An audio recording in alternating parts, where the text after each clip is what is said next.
فرقان ہر اس شے کو کہتے ہیں جو غلط اور صحیح میں فرق کر دے۔ فرقان فرق کرنے والا، فیصلہ کرنے والا۔ تو یہ جو قرآن ہے، یہ قرآن اپنی ذات میں رائٹ اور رونگ کا کرائیٹیریا ہے۔ کوئی یہ جاننا چاہتا ہو کہ دنیا میں حق کیا ہے، باطل کیا ہے، قرآن کو پڑھ لے۔ کوئی پڑھنا چاہتا ہو کہ شرک کیا ہے اور توحید کیا ہے، قرآن کو پڑھ لے۔ تو قرآن کریم عالمی سطح پر، کائناتی سطح پر، آفاقی سطح پر حق کا اور باطل کا معیار ہے۔ اور اپنی ذات کے لحاظ سے میں صحیح ہوں یا میں غلط ہوں، آدمی اپنے آپ کے لیے تو بہت اچھا اپنے آپ کو جسٹیفائی کر سکتا ہے۔ ہو سکتا ہے کہ کوئی توجہ بھی دلائے کہ تم غلط کر رہے ہو اور آپ کو ریئلائز ہی نہ ہو کہ آپ غلط کر رہے ہیں، اور کسی کی اور کی سنے بھی نہیں آپ۔ تو قرآن کریم اس لحاظ سے بھی فرقان ہے، اس لحاظ سے بھی فرق کرنے والا ہے، اس لحاظ سے بھی فیصلہ کرنے والا ہے کہ تم خود قرآن پڑھ کے دیکھ لو، تمہیں خود سمجھ میں آ جائے گا کہ تم حق کی طرف ہو کہ باطل کی طرف۔ تو اس لیے قرآن کو اللہ نے کہا فرقان ہے۔ مومن کے لیے بھی فرقان،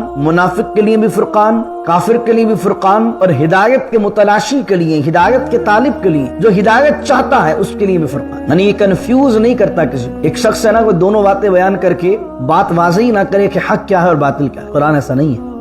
قرآن کریم کسی کو کنفیوز نہیں کرتا۔ آپ قرآن کا مطالعہ کریں، قرآن مکمل طور پر واضح بات بیان کر دیتا ہے، اور اللہ کہتا ہے ان اللہ لا یغفر ان یشرک بہ ویغفر ما دون ذلک لمن یشاء۔ رب اشرح لی صدری ویسر لی امری واحلل عقدۃ من لسانی یفقهوا قولی۔ اللہم صل علی سیدنا ومولانا محمد معدن الجود والکرم وآلہ وصحبہ وبارک وسلم۔ بسم اللہ الرحمن الرحیم۔ تبارک الذی نزل الفرقان علی عبدہ لیکون للعالمین نذیرا۔ صدق اللہ مولانا العظیم۔ الحمدللہ، ٹوڈے وی آر اسٹارٹنگ سورہ فرقان، اور سورہ فرقان جو ہے وہ مکۃ المکرمہ میں نازل ہوئی ہے، مکیہ سورت ہے۔ حضور جان عالم صلی اللہ تعالیٰ علیہ وسلم کے مکی دور کے جو ایام ہیں، حضور جان عالم صلی اللہ علیہ وسلم نے جو مکۃ المکرمہ میں وقت گزارا ہے، جو وقت مکۃ المکرمہ میں حضور جان عالم صلی اللہ تعالیٰ علیہ وسلم کا وقت گزرا ہے، وہ 12 سال ہے۔ اور مفسرین نے ان 12 سالوں کو 4 سال کر کے ڈیوائیڈ کیا ہے۔ تو یہ صورتیں جو ہم پڑھ رہے ہیں، یہ صورتیں وہ ہیں جو نبی کریم صلی اللہ علیہ وسلم پر درمیانی 4 سالوں میں نازل ہوئی، یعنی شروع کے 4 اور آخری کے 4 نکال دیجئے۔ یہ جو سورہ فرقان ہم تلاوت کر رہے ہیں، یہ مکی دور میں، اس دور میں نازل ہوئی ہے جو مکی دور مڈل دور ہے نبی کریم صلی اللہ تعالیٰ علیہ وسلم کے زندگی کا۔ اور فرمایا کہ وَهِيَ 77 آیتاً، اس سورت کے اندر 77 آیتیں ہیں، وَسِتُّ رکوعات، اور 6 رکوعات پر یہ سورت مشتمل ہے۔ اور یہ سورت 18ویں سپارے کے سیکنڈ لاسٹ رکوع اور لاسٹ رکوع کے اندر اسٹارٹ ہوتی ہے، اور 19ویں پارہ جب کوارٹر ہوتا ہے تو یہ سورت مکمل ہو جاتی ہے۔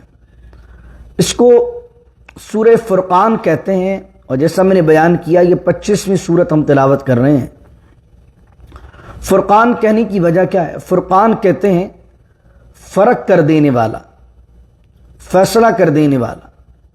تو کیونکہ اس کی پہلی آیت میں لفظ فرقان آیا ہے، تو قرآن کریم کی کئی صورتیں اس وجہ سے بھی ان کے نام رکھے گئے ہیں کہ ان کی پہلی آیت میں جو لفظ آیا ہو اس لفظ سے ہی اس سورت کا نام رکھ دیا جاتا ہے۔ تو اس کی پہلی آیت میں فرقان آیا ہے، تو اس لیے اس کا نام فرقان ہے۔ اس کا مضمون کیا ہے؟ اس کے مضمون وہی ہے جو اکثر مکی صورتوں کا ہوتا ہے، توحید کے دلائل، رسالت کے دلائل، ایمان کے دلائل، جو بیسک فنڈامنٹل بلیوز ہیں اسلام کے، اس کے دلائل، اور مشرکین جو اعتراضات کرتے تھے اسلام پر یا خدا پر یا قرآن پر یا رسالت پر، ان کے جوابات۔ اور اس کے آخری رکوع کے اندر اللہ نے ایمان والوں کی نشانیاں بیان کی ہیں، وہ جو اکثر دعا میں کرتا ہوں، ربنا ہب لنا من ازواجنا وذریاتنا قرۃ اعین وجعلنا للمتقین اماما، یا وہ جو آیات ہیں ایمان والوں کے لیے، وعباد الرحمن الذین یمشون علی الارض ہونا واذا خاطبهم الجاہلون قالوا سلاما، کہ رحمان کے بندے وہ ہیں کہ وہ زمین پر نرمی کے ساتھ چلتے ہیں، اور جب جاہل ان سے بات کرتے ہیں تو وہ جاہلوں سے خطاب نہیں کرتے، بحث و مباحثہ نہیں کرتے، قالوا سلامہ، وہ صرف ان کو سلام کرتے ہیں، یعنی زیادہ ان کے منہ نہیں لگتے یا زیادہ ان سے بحث و مباحثہ نہیں کرتے۔ تو وہ بھی آیات اسی سورت کے آخر کے اندر آپ کو مل جاتی ہیں۔ اب ہم ترجمہ شروع کرتے ہیں۔ فرمایا تبارک الذی نزل الفرقان علی عبدہ۔ قرآن کریم کی چند مقامات ایسے ہیں جہاں ابتدا تبارک سے ہے، جیسے تبارک الذی بیدہ الملک۔ تبارک جو ہے یہ نکلا ہے برکہ سے، اور برکہ کا معنی ہوتا ہے کسی بھی چیز کی فراوانی، کسی بھی چیز کی بڑھوتی، یعنی کسی چیز کا زیادہ ہونا، اس کو کہتے ہیں برکہ۔ اس طریقے سے ہم اللہ سے دعا کرتے ہیں کہ اللہ ہمارے رزق میں برکت عطا فرما دے، یا ہمارے علم میں برکت عطا فرما دے۔ تو کیا مراد ہوتی ہے؟ ہمارے رزق کو بڑھا دے، ہمارے علم کو بڑھا دے۔ تو برکہ سے بنا ہے تبارک، اور ایک معنی تبارک کا یہ بھی بیان کیا گیا ہے کہ یہ نکلا ہے بروک سے، اور بروک کا معنی کیا ہے؟ یعنی کہ وہ ہستی جو اپنی ذات میں برکت دینے میں مستقل ہو، دائمی ہو، ہمیشہ ہمیشہ اس کی برکت رہنے والی ہو۔ تو اللہ رب العزت کے لیے دونوں معنی جائز ہے۔ ایک تو اللہ تعالیٰ برکتوں کو بڑھانے والا ہے، اور دوسرا اپنی ذات میں وہ خود اتنا برکت والا ہے کہ اس کی برکت، جس کی برکت سے ساری کائنات اس وقت چل رہی ہے، اس کی برکت جو اس کی ذاتی برکت ہے، یہ ہمیشہ ہمیشہ رہنے والی ہے۔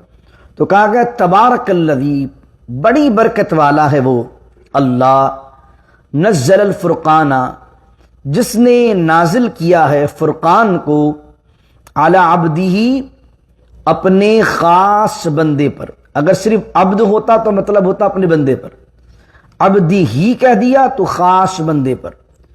یہ قرآن کریم کے ان مقامات میں سے آیت ہے کہ جہاں حضور علیہ السلام کے لیے رسول کا لفظ استعمال نہیں کیا گیا، خاص بندے کا لفظ استعمال کیا گیا۔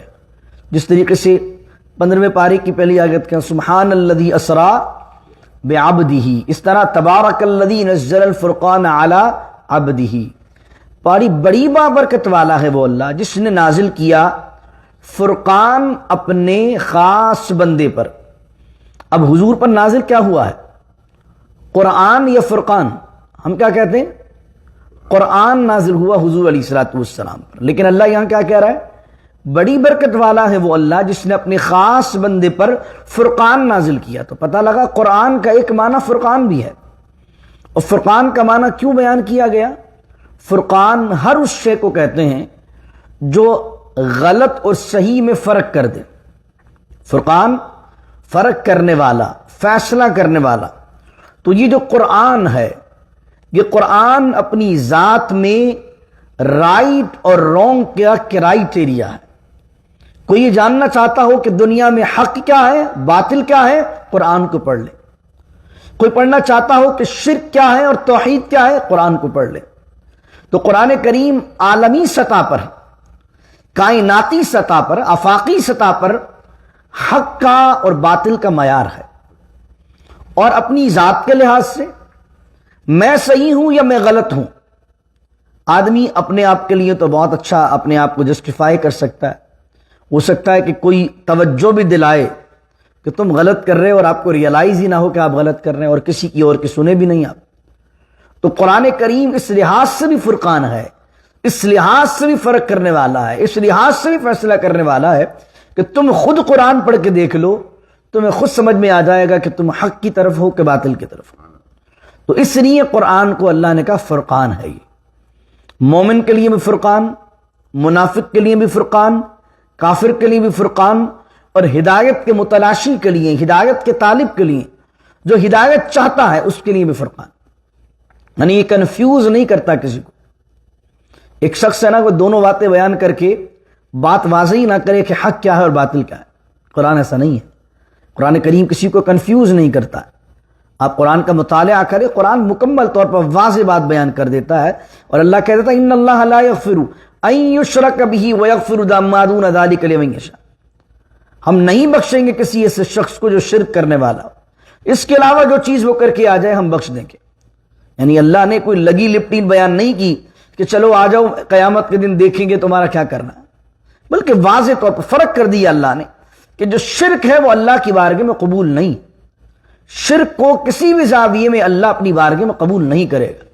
ہاں شرک کے علاوہ جو بھی گناہ ہوگا تو وہ بڑا رحمان ہے، رحیم ہے، چلو اپنی رحمت پر چھوڑ دیتے ہیں، قیامت کے دن جب تم ہماری بارگاہ میں کھڑے ہوگے، شرط یہ ہے کہ اگر ایمان والے ہوئے تو ہو سکتا ہے گناہوں کی سزا دے کر جنت عطا کر دیں، اور ہو سکتا ہے کسی نیکی پر یا کسی کی سفارش پر بلا حساب و کتاب تمہیں جنت کا داخلہ عطا کر۔ تو اللہ نے قرآن کریم میں فرق کر دیا، فیصلہ کر دیا۔ تو قرآن اس لحاظ سے کیا ہے؟ فرقان ہے۔ تو اس وجہ سے لوگوں کے نام بھی ہوتے ہیں فرقان۔ تو فرقان اگر بچوں کا نام بھی ہوتا ہے تو اس کا معنی ہوتا ہے فرق کرنے والا، فیصلہ کرنے والا۔ اللہ نے فرقان نازل کیا کیوں ہے؟ اس کی وجہ بیان کی اللہ نے، لِيَكُونَ لِلْعَالَمِينَ نَذِيرًا، تاکہ ہو جائے یہ۔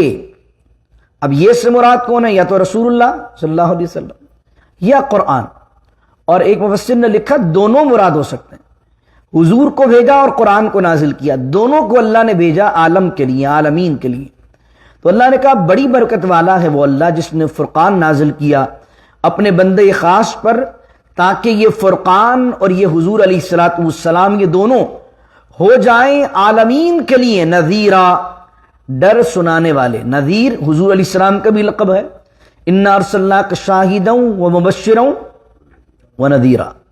تو نذیرا حضور کا لقب بھی ہے اور نذیرا قرآن کے لیے بھی یہاں استعمال ہوا۔ تو دونوں کے لیے بہت بات کر سکتے ہیں کہ اللہ نے اپنے حبیب کو بھیجا، اللہ نے پیغمبروں کو بھیجا علیہم السلام، اللہ نے قرآن کو بھیجا کس لیے؟ تاکہ عالم کو بتا دیا جائے کہ حق کیا ہے، باطل کیا ہے۔ حق پر چلو گے تو you will get a reward in the court of almighty اللہ، اور اگر باطل کو چوز کرتے ہو تو پھر نذیرہ ہے، پھر بشیرہ نہیں ہے، نذیرہ ہے۔ بشیرہ مانے مبشر کس کو کہتے ہیں؟ جو خوشخبری دیتا ہے، بشارت دیتا ہے۔ تو قرآن مبشر بھی ہے، کن کے لیے؟ جو ہدایت پانے والے ہیں، جو صاحبان ایمان ہیں، جو تقوی والے ہیں، جو دین پر عمل کرنے والے ہیں، جو قرآن کے حلال کو حلال اور حرام کو حرام جانتے ہیں، ان کے لیے قرآن بھی اور رسول بھی کون ہے؟ مبشر ہیں۔ بشارتیں قرآن ان کو دیتا ہے کہ تمہارے لیے جنت تیار ہے، خالدین فیہا ابدا، تم اس میں ہمیشہ رہو گے۔ لیکن جو لوگ خدا کی راہ کو بھلائے بیٹھے ہیں، اللہ کی ذات اور اس کی صفات میں شرک کر بیٹھے ہیں، اور انہوں نے جھوٹے معبود بنا لیے اس دنیا میں آ کر، اور قرآن نے کہا وما قدر اللہ حق قدری، اور اللہ کی جیسی قدر کرنی تھی لوگوں نے اس کی قدر نہیں کی، تو پھر لیکون للعالمین نذیرا، قرآن ان لوگوں کے لیے کیا ہے؟ ڈر سنانے والا ہے کہ دنیا فانی ہے، ختم ہو جانی ہے، انسان پیدا ہی مٹنے کے لیے ہوا ہے، ایک دن سب ختم ہو جانا ہے، اس سب کو اللہ کی بارگاہ میں کھڑا ہونا ہے۔ بتاؤ اس وقت اللہ کو کیا جواب دو گے؟ تو لیکون للعالمین نذیرا، یہ قرآن سارے عالم کے لیے ڈر سنانے والا ہے۔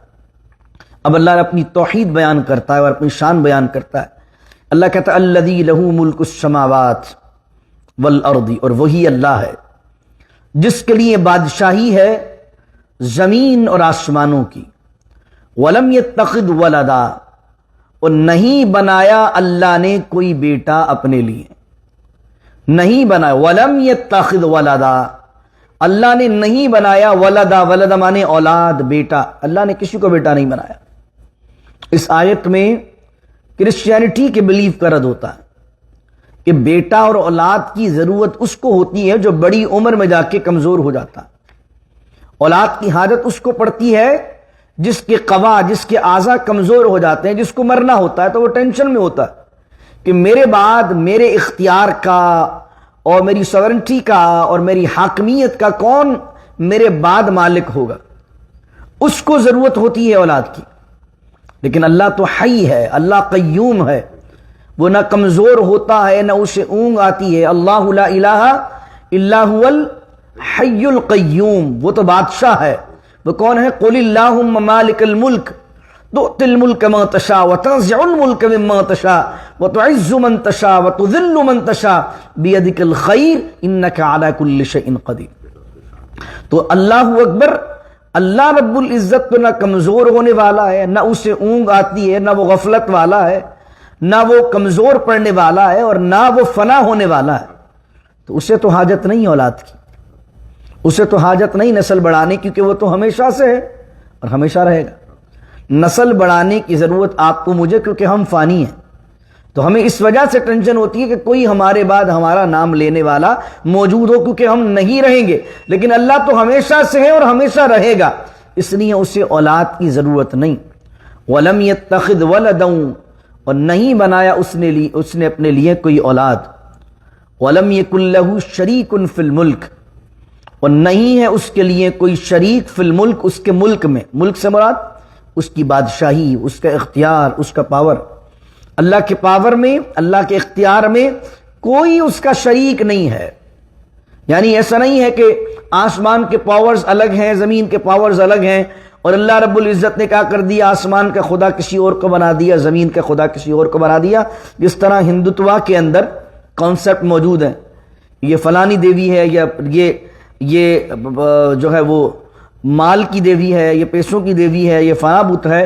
یعنی انہوں نے جو ڈیوائن پاور ہے، جو ایک ذات کے پاس ہونا چاہیے، انہوں نے ڈیوائن پاور کو ڈسٹریبیوٹ کر دیا کہ بھائی یہ فلانی چیز کا خدا ہے، یہ فلاں چیز کا خدا ہے۔ اللہ کہہ رہا وَلَمْ يَكُنْ لَهُ شَرِيكٌ فِي الْمُلْكِ، اور نہیں ہے اس کے لیے کوئی شریک اس کی بادشاہی میں۔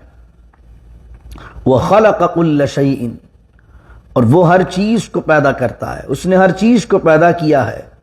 فَقَدَّرَهُ تَقْدِيرًا، اور اس نے مقرر کیا ہے ہر چیز کو ایک اندازے سے، ایک لمیٹیشن سے، ایک طریقے سے اللہ نے اس کو پیدا کیا ہے۔ یہ دو لفظ ہیں فَقَدَّرَهُ تَقْدِيرًا، لیکن اگر آپ اس کی گہرائی میں جائیں گے، قرآن کریم نے دوسری جگہ کیا کہا، الَّذِي خَلَقَكَ فَسَوَّاكَ فَعَدَلَكَ، ہم نے تمہیں پیدا کیا، فَسَوَّاكَ، اور پھر تمہیں برابر کیا، فَعَدَلَكَ، اور پھر تمہیں اعتدال کے اندر اللہ لے کر آیا۔ یہاں کیا کہا، ہر چیز کو اس نے پیدا کیا ہے، لیکن فَقَدَّرَهُ تَقْدِيرًا، اس نے مقرر کیا ہے ایک اندازہ۔ اندازہ کیا ہے؟ آپ ہر چیز کے سسٹم کو دیکھیے، آسمان کا سسٹم دیکھیے، آپ پلانٹس کا سسٹم دیکھیے، آپ جیولوجی کے تھرو آپ زمین کا سسٹم دیکھیے، آپ انسان کا سسٹم دیکھیے، آپ کسی بھی حیوان کو اٹھا لیجیے، آپ پرندے کو اٹھا کر اس کا آپریشن کر دیجیے، آپ کسی بھی زمین میں چلنے والے رینگنے والے کیڑے کو اٹھا کر اس پر تحقیق کر لیجیے۔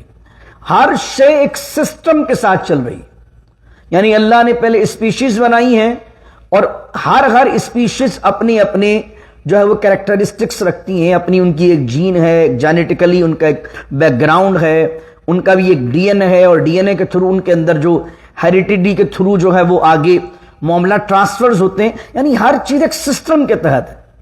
یعنی ایسا نہیں ہوتا کہ بکرے ہیں اور بکرے کے جو ہے وہ 5 اور بکرے اس سے پیدا ہو گئے، تو 5 بکرے اس نے نہیں جنے، بلکہ بکرا جو ہے وہ 5 الگ قسم کی مخلوق جن دے۔ ایسا نہیں ہو سکتا۔ انسان ہے تو انسان 2 4 6 سال تک تو اس کے تو انسانوں والے بچے ہوئے، اور پتہ لگ رہا اب جناب والا 6 8 سال جب ہو گئے انسان کو، انسان بوڑھا ہو رہا ہے، تو اب انسان کے جو بچے پیدا نہیں ہو رہے، انسان سے جانور پیدا ہو رہا ہے۔ ایسا نہیں ہو رہا، کیونکہ اللہ کہہ رہا ہے ہر چیز کو اس نے ایک نظام کے تحت، ایک سسٹم کے تحت اس کو پیدا کیسے ہونا ہے، اس کو کتنی لائف دنیا میں گزارنی ہے، جتنی زندگی اس کو گزارنی ہے، تو اس کا کیا سسٹم، اس کو پانی کے اندر رہنا ہے تو اس کا سسٹم اندر کا بالکل الگ ہے، اس کو اگر پانی کے باہر رہنا ہے تو اس کا سسٹم بالکل الگ ہے، اس کو ہواؤں میں اڑنا ہے تو اس کا سسٹم بالکل الگ ہے۔ تو اللہ کہہ رہا ہر شے کو اس نے بڑے ٹھیک اندازے سے بنایا، ایک سسٹم کے تحت بنایا۔ ایک چیز پر غور کرتے جائیے، وہ اکیلی تنہا ذات، اس ساری کائنات کو بنانے والی بھی وہ، اور بہترین سسٹم سے بنانے والی بھی وہ، اور صرف بنا کر بھول نہیں گیا معاذ اللہ، بلکہ بنا کر دنیا بھیج کر چلانے والی بھی وہ۔ سب کا سسٹم میرے اللہ کے ہاتھ میں۔ فرمایا واتخذوا من دونہ، اب اپنی توحید کو بیان کرنے کے بعد مصنف ابن ابی شیبہ میں امام ابن ابی شیبہ ایک حدیث نقل کرتے ہیں، کہتے ہیں رسول کریم علیہ السلام جب کسی بچے کو دیکھتے کہ وہ بولنے کے قابل ہو گیا ہے، جب وہ بولنے کے قابل ہو جاتا اور دیکھتے کہ اب یہ آرام سے بات کر سکتا ہے، اس کی زبان کھل گئی ہے، تو حضور علیہ السلام کی عادت مبارکہ یہ تھی کہ حضور یہ آیت اسے یاد کرواتے، الذی لہ ملک السماوات والارض ولم یتخذ ولدا ولم یکن لہ شریک فی الملک وخلق کل شیء فقدرہ تقدیرا۔ تو آپ کے بچے بھی جب بولنے کے قابل ہو جائیں تو سورہ فرقان کی یہ آیت اپنے بچوں کو میمورائز بھی کرائیں اور سمجھائیں بھی۔ یہ توحید کی آیت ہے، اللہ کی شان کی آیت ہے، اور حضور علیہ السلام بچپن میں ہی بچوں کو جو شان الہی پر آیت نازل ہوتی تھی وہ سکھا دیا کرتے تھے۔ اس سے کیا ہوگا؟ بلیف سسٹم، فیت مضبوط ہوگا کہ ہمارا بلیف کیا ہے۔ وَاتَّخَذُوا مِن دُونِهِ، اب اللہ مشرکین کی بات کرتا ہے، کہتا ہے وَاتَّخَذُوا مِن دُونِهِ آلِهَةً، اور بنا لیے انہوں نے اللہ کے علاوہ آلہہ، معبود، لا يخلقون شیئا، اور وہ معبود کیسے بنا لیے؟ کن کو خدا بنایا؟ لا يخلقون شیئا، وہ پیدا نہیں کر سکتے یا نہیں کرتے ہیں، شیئن کسی چیز کو بھی، وہم یخلقون، بلکہ وہ تو خود پیدا کیے گئے ہیں۔ اللہ اور خدا تو وہ بن سکتا ہے جس کو کسی نے پیدا نہ کیا ہو، اور خدا وہ ہوتا ہے جس نے سب کو پیدا کیا۔ لیکن قرآن کیا کہہ رہا ہے؟ فرمایا کہ لا يخلقون شیئا، جن کو یہ خدا بنائے بیٹھے ہیں، انہوں نے کسی چیز کو پیدا نہیں کیا، وہم یخلقون، بلکہ یہ خود پیدا کیے گئے ہیں۔ ولا یملکون لانفسہم، اور نہیں یہ مالک ہیں، نہیں ان کے پاس اختیار ہے، لانفسہم، ان کے اپنے لیے بھی، کسی اور کے بارے میں کیا اختیار ہوگا ان مشرکین کے خداؤں کو؟ ولا یملکون لانفسہم، اور نہیں یہ مالک ہیں اپنی جان کے لیے بھی، ضررن، کسی نقصان کے، ولا نفعن، اور کسی نفع کے، کسی نفع اور نقصان کے مالک نہیں ہے۔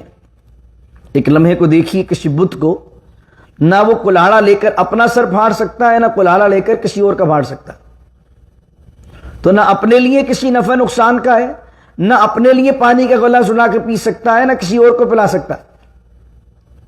تو ولا یملکون لانفسہم ضرا ولا نفعا، کسی بھی لحاظ سے اپنی جان کے لیے بھی نہ کسی نقصان کے مالک ہیں اور نہ کسی نفع کے مالک ہیں۔ تو اللہ رب العزت کیا فرما رہا ہے یہاں پر کہ جو لوگ اپنی ذات میں کسی نفع کے مالک نہیں، تمہیں کس چیز کا نفع دیں گے؟ اور مشرکین کا ایک کانسیپٹ یہ بھی تھا، وہمی لوگ تھے کہ اگر ہم نے ان کو پوجنا چھوڑ دیا تو کیا ہوگا کہ ہم پر جو شامتیں آ جائیں گی، جیسے وہم ہمارے یہاں بھی ہو جاتا کہ اگر ہم نے یہ نہیں کیا، ایک غلط چیز کر رہے ہیں جو واضح طور پر اسلام کے خلاف ہے، سمجھا دیا جائے تو کہتے ہیں نہیں، اگر ہم نے چھوڑ دیا تو ہم پر تو بلائیں آ جائیں گی، ہم پر تو یہ ہو جائے گا، ہم پر تو یہ ہو جائے گا۔ تو اللہ کہہ رہا ہے کہ کسی نقصان کے اپنے لیے مالک نہیں ہے، تمہیں کیا نقصان دیں گے؟ پھر فرمایا ولا یملکون موتا ولا حیاتا ولا نشورا، اور نہ یہ مالک ہیں موت کے، نہ تمہیں موت دے سکتے ہیں، ولا حیاتن، اور نہ زندگی دے سکتے ہیں، ولا نشورا، اور نہ مرنے کے بعد اٹھائے جانے کا جو کانسیپٹ ہے، نہ مرنے کے بعد اٹھانے پر اور اٹھا کر لوگوں کو جمع کرنے پر یہ قادر ہے۔ وقال الذین کفروا، اور کہا ان لوگوں نے جنہوں نے کفر کیا، کیا کہا؟ ان ھذا الا افک افترا، انہوں نے کہا کہ قرآن نہیں ہے مگر افک، مگر جھوٹ ہے، معاذ اللہ، افتراہ، اور گھڑ لیا ہے اس جھوٹ کو اس رسالت کا دعویٰ کرنے والے نے، یعنی حضور علیہ السلام کے متعلق ایسی بیہودہ بات وہ کہتے کہ یہ قرآن جھوٹ ہے اور اس کو گھڑا ہے، بنایا ہے حضور صلی اللہ علیہ وسلم نے اپنی طرف سے۔ اور یہ صرف اکیلے نہیں بنایا، کیونکہ ان کے ذہن میں یہ بھی بات آتی تھی کہ حضور علیہ السلام کی پوری زندگی تو ہمارے سامنے گزری ہے، 40 سال میں اعلان نبوت کیا حضور نے، تو حضور علیہ السلام نے تو پوری زندگی کسی مدرسے میں جا کر، کسی یہودی یا کسی عیسائی کے سامنے جا کر آپ نے تعلیم حاصل نہیں کی۔ تو ان کے ذہن میں یہ آتا تھا کہ یار یہ تو بہت بڑی بات ہو جائے گی اور لوگ کہیں گے جھٹلائیں گے ہمیں کہ 30 پارے قرآن کے یا اتنا سارا قرآن یا اتنی اہم باتیں حضور علیہ السلام اکیلے کیسے کر سکتے ہیں؟ تو وہ کہتے وقال الذین کفروا ان ھذا، اور کہا کافروں نے کہ یہ نہیں ہے مگر جھوٹ، افتراہ، اور گھڑ لیا ہے انہوں نے، یعنی حضور علیہ السلام نے، وَأَعَانَهُ عَلَيْهِ، اور اس پر مدد کی ہے، اعانت کی ہے، اعانہ کا معنی مدد کرنا، تعاون کرنا، اور مدد کی ہے اس قرآن کو بنانے میں قوم آخرون، دوسرے لوگوں نے بھی، دوسری قوم نے بھی مدد کی ہے ان کی۔ فَقَدْ جَاءُوا ظُلْمًا وَزُورًا، اللہ کہتا ہے تحقیق وہ آئے ہیں یہ بات کہہ کر بہت ظلم اور زور، زور مانے جھوٹ، یعنی قرآن کے بارے میں اور ہمارے نبی کے بارے میں یہ دونوں باتیں انتہائی ظلم پر مبنی ہیں اور انتہائی جھوٹ پر مبنی ہے۔ وقالوا اساطیر الاولین، اور وہ ایک اور بات بھی کہتے تھے، وقالوا اساطیر، اساطیر کہتے ہیں کہانیوں کو، اسٹوریز کو، قصوں کو۔ وہ کہتے تھے یہ قرآن نہیں ہے، وقالوا اساطیر الاولین، یہ تو پرانے لوگوں کے قصے ہیں۔ کہ قرآن کریم میں کہیں موسیٰ علیہ السلام کا ذکر بھی ہے، کہیں عیسیٰ علیہ السلام کی باتیں بھی ہیں، تو وہ کہتے تھے وقالوا اساطیر الاولین، یہ تو پہلوں کے قصے ہیں، پہلوں کی کہانیاں ہیں۔ اکتتبہا، اور یہ کیسے آیا ہے؟ اکتتبہا، حضور علیہ السلام نے اس کو لکھوایا ہے کسی سے، کیونکہ یہ جانتے تھے کہ حضور علیہ السلام اپنے ہاتھ سے لکھتے نہیں ہیں، لکھ سکتے نہیں ہیں، یہ ہمارا اہل سنت کا بلیو نہیں ہے، یہ ہے لکھتے نہیں ہیں۔ کیوں نہیں لکھتے؟ کیونکہ کوئی یہ نہ کہہ سکے اگر حضور اعلان نبوت سے پہلے لکھتے ہوتے تو کوئی بھی اعتراض کر سکتا تھا، انہوں نے خود نے لکھا اپنے حجرے میں بیٹھ کر، لیکن حضور نے اعلان نبوت سے پہلے لکھا ہی نہیں۔ جب حضور نے لکھا نہیں تو کوئی یہ بھی نہیں کہہ سکتا تھا کہ اپنے ہاتھ سے لکھ کے لائیں۔ تو کیا کہنے لگے؟ اکتتبہ، انہوں نے کسی سے لکھوا لیا ہے۔ اور کس پر کہتے تھے؟ حضرت سلمان فارسی جو فارس سے آئے تھے، اور کچھ غلام تھے جو عرب کے باہر کے تھے اور مدینہ شریف اور مکہ شریف کے اندر موجود تھے، تو وہ کہتے تھے کہ حضور علیہ السلام ان سے جو ہے یہ باتیں سیکھتے ہیں اور باتیں سیکھ کر پھر ہمیں آ کر سناتے ہیں۔ تو ان لوگوں نے ان کو حضور علیہ السلام کو یہ پرانے قصے سنائے۔ تو یہاں ایک تو بات یہ تھی کہ عرب کے اندر تو بہت سارے باہر کے لوگ تھے، تو وہ اتنے سارے ہزاروں غلام، وہ خود جو ہے وہ جن کے غلام تھے وہ مالک خود دعویٰ کیوں یہ نہیں کر رہے تھے؟ حضور علیہ السلام کیسے بنا رہے تھے؟ اور پھر جو بتائے گا وہ حضور علیہ السلام کو کیوں بتائے گا؟ جب اس کے خود میں دل میں اگر یہ بات ہے وہ خود دعویٰ کیوں نہیں کرے گا؟ تو ان کا تو یہ لاجیکلی پوائنٹ بھی غلط تھا، لیکن قرآن نے کہا اکتتبہا، وہ کہتے تھے کہ یہ انہوں نے لکھوا لیا ہے۔ فَهِيَ تُمْلَى عَلَيْهِ، اور قرآن بیان کرتا ہے فَهِيَ تُمْلَى عَلَيْهِ، اور سنایا جاتا ہے ان پر، بُكْرَةً وَأَصِيلًا، صبح اور شام یہ قرآن پڑھ کر انہیں سنایا جاتا ہے۔ وہ لوگ ان کو لکھ کر بھی دیتے ہیں اور ان کو سناتے بھی ہیں صبح شام، پھر یہ یاد کرتے ہیں اور یاد کر کے ہماری طرف آ کے سنا دیتے ہیں۔ تو یہ قرآن نہیں، یہ مشرکین کا قرآن کریم پر اعتراض تھا۔ اب اللہ رب العزت نے پہلے اعتراض بیان کیا، اب اس کا جواب دیا۔ قل، آپ فرما دیجئے، انزلہ الذی، اس قرآن کو نازل کیا ہے، یعلم السر فی السماوات والارض، اس اللہ نے، اس خدا نے جو جانتا ہے زمین اور آسمانوں کے رازوں کو۔ سرہ کسے کہتے ہیں؟ راز، سیکریٹ۔ فرمایا آپ فرمائیے اس قرآن کو نازل کیا ہے اس اللہ نے، یعلم السر فی السماوات والارض، جو جانتا ہے زمین اور آسمانوں کے راز کو، انہ کان غفور الرحیم، اور بے شک اللہ تعالیٰ بخشنے والا بہت مہربان ہے۔ آخری دو آیتیں ہیں آج کے درس کی اور رکوع مکمل ہوتا ہے۔ اب وہ حضور علیہ السلام پر ایک اور اعتراض کرتے، وقالوا ما لهذا الرسول، وہ کہتے ما لهذا الرسول، اس رسول کو کیا ہوا ہے، یأکل الطعام، یہ تو کھانا بھی کھاتے ہیں، ویمشون فی الاسواق، یمشون اور وہ چلتے ہیں، ویمشی فی الاسواق، اور وہ چلتے ہیں، یعنی رسول چلتے ہیں، فی الاسواق، بازاروں میں، مارکیٹس میں یہ چلتے ہیں، کھانا بھی کھاتے ہیں اور مارکیٹس میں بھی چلتے ہیں، تو یہ کیسے رسول ہے؟ یعنی ان کے ذہن میں کیا تھا؟ بھائی رسول تو وہ ہوتا ہے جو کوئی فرشتہ ہو، آسمان سے نازل ہو، نہ اسے کھانے کی فکر ہو، نہ اس کو کھانے کی حاجت ہو، نہ وہ مارکیٹس میں کوئی سودا سلف لینے کے لیے یا تجارت کرنے کے لیے یا اپنا گھر بار کے لیے، اپنے ضروریات زندگی جو اللہ نے لاحق کی ہوئی ہوتی ہیں انسان کے ساتھ، اپنی فیملی کو ٹیک کیئر کرنے کے لیے وہ بازار میں جائے۔ کیونکہ حضور علیہ السلام اعلان نبوت سے پہلے شام کا آپ نے سفر کیا اور وہ تجارتی آپ کا سفر تھا۔ سیدہ خدیجہ الکبریٰ رضی اللہ تعالی عنہا کا مال آپ بیچ کر آئے، اس کے علاوہ ابو طالب اپنے چچا کے ساتھ ایک دفعہ شام چلے گئے، تو یہ تجارت بھی آپ نے کی۔ تو کیا یہ کام رسول کا تھوڑی ہے کہ وہ مارکیٹس میں جائے اور سیل اینڈ ٹریڈ وغیرہ کرے یا پھر وہ کھانا وغیرہ کھائے؟ اب وہ یہ اعتراض کرتے۔ تو قرآن نے دوسرے مقامات پر یہ کہا کہ اس سے پہلے بھی جو اللہ نے رسول بھیجے ہیں، نہ وہ جنات میں بھیجے نہ فرشتوں میں بھیجے، وہ سارے رسول اللہ نے انسانوں میں بھیجے ہیں، اور وہ لوگ کھانا بھی کھاتے تھے اور بازاروں میں بھی چلتے تھے۔ پھر تو وہ ابو اعتراض کیا کر رہے ہیں، وقالوا ما لهذا الرسول، اور وہ کہتے ہیں یہ رسول کو کیا ہوا ہے، یأکل الطعام، یہ رسول ہمارے ساتھ کھانا بھی کھاتا ہے، ویمشی فی الاسواق، اور یہ بازاروں میں بھی چلتا ہے. لولا انزل الیہ ملکن، ایسا کیوں نہیں ہوا کہ نازل کیا گیا الیہ اس کی طرف. کس کی طرف؟ رسول کی طرف. ملکن، ملک مانے ایک ہوتا ملک، ایک ہوتا مالک، ایک ہوتا ملک.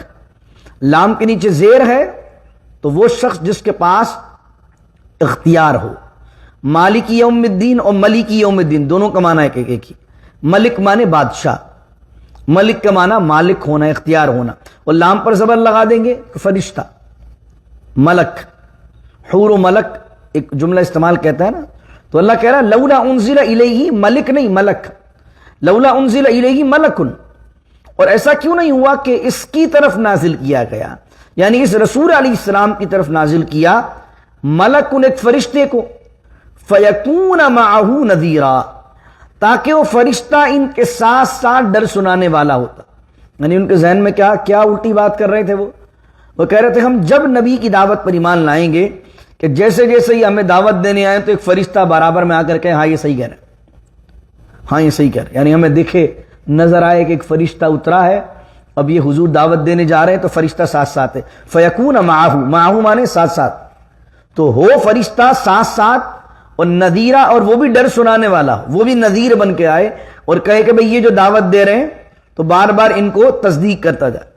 اپنی طرف سے ایک دماغ میں ایک چیز بنائی ہوئی ہے بھئی انہی چیزوں پر تو ایمان بالغیب لانا. اب کسی کے ذہن میں سوال پیدا ہو کہ اگر وہ یہ بات کر رہے تھے تو انہوں نے، اللہ نے یہ کر دینا تھا تو وہ ایمان لے آتے.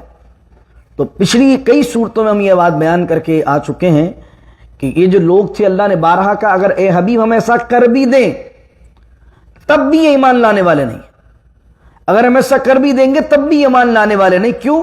کیونکہ اللہ فرما رہے اس سے پہلے بھی اس سے بڑھ کر ہم موسیٰ علیہ السلام کی قوم کو جلوے دکھا چکے. من سلوا تو نازل ہوتے ہوئے دیکھا تھا نا انہوں نے، لیکن پھر بھی ایمان نہیں لائے. دریا کے اندر 2 حصے ہوتے ہوئے تو دیکھے تھے نا انہوں نے اپنی آنکھوں سے، کہ پھر بھی ایمان نہیں لائے. تو اللہ نے فرمایا یہ دعوے ان کے ایمان لانے کے لیے نہیں ہے، بلکہ یہ ایکسکیوز ان کے ایمان سے بچنے کے لیے ہیں، یہ اعتراضات ان کے ایمان سے بچنے کے لیے ہیں. اور آخری آیت میں جو سیکنڈ لاسٹ آیت ہے، آیت نمبر 8، اس میں ایک اور بات کی. اب حضور علیہ السلام تجارت کرتے تھے اور نبیوں کا پیشہ رہا ہے تجارت کرنا مارکیٹس میں. حضور علیہ السلام بحیثیت تاجر ایک بہت شاندار ایماندار تاجر تھے. اب وہ یہ کہنے لگے او یلقا الیہ کنزن، یا ایسا ہو جاتا یلقا الیہ ڈالا جاتا ان کی طرف، ڈالا جاتا، یلقا مانے القا مانے ڈالا جانا، او یلقا الیہ یا ڈالا جاتا ان کی طرف کنزن. کنز عربی میں کہتے ہیں خزانے کو. او یلقا الیہ کنزن، یا ڈالا جاتا ان پر آسمان سے خزانہ، کہیں سے خزانہ ان کے پاس آ جاتا. تو پھر یہ نبی ہے، ان کو تو کمانے کی حاجت ہی نہیں تھی، خزانہ ان کے پاس آلریڈی موجود ہوتا. او تکون لہ جنہ، یا ہوتا ان کے لیے جنتن باغ، بہت بڑا باغ ہوتا ہے ان کا مکے میں. اب ایک تو مکے کی سرزمین میں باغ ہونا، کیونکہ وہ تو ریگستان تھا، وہاں پر باغ ہونا. پھر باغ ایسا ہوتا یأکل منہا، انہیں کمانے کی ضرورت نہیں ہوتی، باغ اللہ اتنا بڑا دے دیتا انہیں، یأکل منہا کہ یہ اس باغ کی آمدنی سے کھاتے رہتے. تو اب یہ کس سے تول رہے ہیں؟ نبی کی رسالت کو، نبی کی دعوت کو مال سے، کہ بھئی ان کے پاس مال ہوتا ہے، یہ ویلدی ہوتے اور بہت بہترین ان کی جو ہے وہ مالی لحاظ سے جو ہے وہ آمدنی ہوتی. تو یہ رسول ہوتے تو ایسا ہوتا، نہ ان کے پاس کوئی ظاہری طور پر خزانہ ہے اور نہ ان کا کوئی باغ ہے. تو وقال الظالمون، یہ ساری باتیں کہنے کے بعد وقال الظالمون، ظالم کہتے ان تتبعون الا رجلا مسحورا. اب جو مسلمان جو نئے ایمان لائے تھے ان سے کہتے تم پیروی نہیں کر رہے ہو مگر ایسے مرد کی، رجلن ایسے مرد کی، مسحورا، مسحورا نکلا سحر سے. سحر کا معنی جادو، سحر کا معنی جادو، اور مسحورا اس شخص کو کہتے ہیں جس پر جادو ہو گیا. تو رسول اللہ صلی اللہ علیہ وسلم جب یہ بات کرتے کہ جبرائیل میرے پاس آتے ہیں اور جبرائیل نے یہ پیغام بھیجا ہے اور میں اللہ کا نبی ہوں، یہ معبودان جتن کو تم پوج رہے ہو یہ جھوٹے ہیں، تو پہلے تو حضور علیہ السلام پر، پھر قرآن پر یہ اعتراضات کرتے، اور جب اس کے بعد بھی جب لوگ قائل نہیں ہوتے تو پھر یہ ظالم مسلمانوں کو، جو نئے مسلمان ہوتے ان کو کہتے بھائی تم جس کی پیروی کر رہے ہو یہ تو وہ بندہ ہے معاذ اللہ جس پر جادو کر دیا گیا. حضور علیہ السلام کے بارے میں کہتے ہیں مسحورا، ان پر جادو ہو گیا، ورنہ 40 سال سے پہلے تو یہ صحیح تھے. ان کو ہم صادق و امین کہتے تھے، سارا مکہ انہیں جانتا تھا، تو انہیں اچانک سے یہ کیا ہو گیا؟ تو وہ یہ نہیں کہ معاذ اللہ، کبھی بھی کسی نے حضور علیہ السلام کے بارے میں یہ نہیں کہا کہ یہ شروع سے معاذ اللہ جھوٹ بولتے ہیں، بلکہ وہ کہتے تھے یار یہ ابھی بندہ تو صحیح تھا، معاذ اللہ معاذ اللہ ثم معاذ اللہ. یہ 40 سال کی ایج میں آ کر یہ کیسی باتیں کرنے لگ گئے. تو کچھ لوگ کہتے ہیں کہ ان پر جادو ہو گیا، ان پر کوئی جن کا سایہ ہو گیا معاذ اللہ. تو وہی بات یہ کرتے ہیں، ان تتبعون الا رجلا مسحورا. آخری آیت ہے اس رکوع کی، کہا انظر کیف ضربوا. تو اے حبیب دیکھیے، ضربوا کا معنی مارنا بھی ہوتا ہے اور مثال دینا بھی ہوتا ہے. اللہ کہتا ہے انظر، تو پیارے دیکھو، کیف ضربوا، کیف معنی کیسے، انظر کیف ضربوا، تو پیارے دیکھو کس طرح سے یہ مثالیں دیتے ہیں، لکل امثال تمہارے لیے، کس طرح تمہاری شان کو سمجھ نہیں پاتے، بازاروں میں چلنا، خزانے کا ہونا، کس طرح کی نچلی باتیں تمہارے لیے کرتے ہیں. انظر کیف ضربوا لکل امثال، کیسی باتیں کرتے ہیں تمہارے لیے. فضلوا، کیوں کرتے ہیں؟ کیونکہ یہ گمراہ ہے. فلا یستطیعون سبیلا، اور یہ استطاعت نہیں رکھتے ہیں سیدھی راہ کی. دعا کیجیے اللہ رب العزت سے اللہ تعالیٰ جو سنا اس پر عمل کرنے کی توفیق عطا فرمائے، اور قرآن کو ہمارے لیے فرقان بنائے، ہماری ذات کو لوگوں کے لیے فرقان بنائے، حق باطل میں فرق کرنے والا ذہن عطا کرے، حلال اور حرام میں ہمیں تمیز کرنا نصیب فرمائے، اور حلال کی طرف رغبت نصیب فرمائے، حرام کے لقمے سے بھی، حرام کاری سے بھی، کرنے سے بھی اپنی پناہ، اپنی ایمان عطا فرمائے. انشاءاللہ کل لاسٹ رکوع ہوگا انشاءاللہ العزیز، اور کل لاسٹ رکوع کے بعد انشاءاللہ ہو سکتا ہے کل یا پرسوں، یا تو کل میں پورا رکوع انشاءاللہ پڑھوں گا، یا اگر ڈیٹیلڈ ہوئی موضوع کے اندر تو ہو سکتا ہے آدھا پڑھوں. تو کل یا پرسوں جو ہے وہ 18واں سپارہ کمپلیٹ ہو جائے گا انشاءاللہ. تو کمنگ ویکینڈ جو ہے سیٹرڈے انشاءاللہ ہمارے یہاں، پھر آپ کو پتہ ہے کہ جب اس دفعہ تو کیونکہ سورہ نور تھی تو میں کافی ڈیٹیلڈ اس پر میں نے لیکچرز دیے ہیں، ورنہ نارملی آپ دیکھتے ہیں کہ میں روزانہ ایک رکوع جو ہے اس کی تفسیر بیان کر رہا تھا. آج میں نے کافی دن بعد ایک پورے رکوع کی تفسیر بیان کی ہے، اور وغیرہ اس سے پہلے سورہ نور کے اندر کیونکہ احکامات زیادہ تھے، 2 4 آیتوں کے اندر بڑی تفصیل سے احکامات تھے، تو کافی دیر لگی ہے. نارملی ہم 2.5 سے 3 ہفتے کے اندر ایک سپارہ الحمدللہ جو ہے 12 دن میں 14 دن، بلکہ 2.5 سے 3 ہفتے بھی کہاں، 15 دن کے اندر جو ہے ہمارا سپارہ الحمدللہ مکمل ہو جاتا ہے، کیونکہ ایک سپارے میں زیادہ تر 15 سے 16 رکوع ہوتے ہیں. تو ہم روزانہ ایک رکوع پڑھ رہے تھے شروع میں، یعنی آپ دیکھیں گے تو 14واں سپارہ، 15واں سپارہ، اس میں ایک رکوع تلاوت کر رہے تھے، تو ہمارا 14-15 دن میں سپارہ ختم ہو جاتا تھا. لیکن یہ جو سپارہ ہے اس لیے تھوڑا تاخیر بھی ہوئی کہ 2-4 دن تو مائک کا تھوڑا ایشو ہو گیا تھا، اور اس کے علاوہ باقی پھر سورہ نور کو کافی ڈیٹیل سے ہم نے بیان کیا. تو انشاءاللہ عزوجل کل یا پرسوں جو ہے وہ اختتام ہوگا، اور کمنگ سیٹرڈے انشاءاللہ آپ سب کے لیے ہمیشہ کی طرح ناشتے کا اتمام ہے. دعا ہوگی اس صورت کے اور اس سپارے کے اختتام پر، تو آپ ضرور اپنے دوستوں کے ساتھ کمنگ سیٹرڈے ناشتے میں شرکت فرمائیں، اور 18ویں سپارے کے اختتام پر جو جامعیت کے ساتھ دعا کی جائے گی اس میں بھی شامل فرمائیں. اللہ رب العزت قرآن کے نور سے ہمارے سینے کو مزین فرمائے. بسم اللہ الرحمن الرحیم، الحمدللہ رب العالمین، والصلاة والسلام علی اشرف الانبیاء والمرسلین. اللہم نور قلوبنا بالقرآن العظیم، وزین اخلاقنا بالقرآن العظیم، وادخلنا الجنة بالقرآن العظیم، ونجنا من النار بالقرآن العظیم. وصلی اللہ تعالی علی خیر خلقہ ونور عرشہ وزینت فرشہ محمد وعلی آلہ وصحبہ اجمعین برحمتک یا ارحم الراحمین. لا الہ الا اللہ محمد رسول اللہ صلی اللہ علیہ وسلم.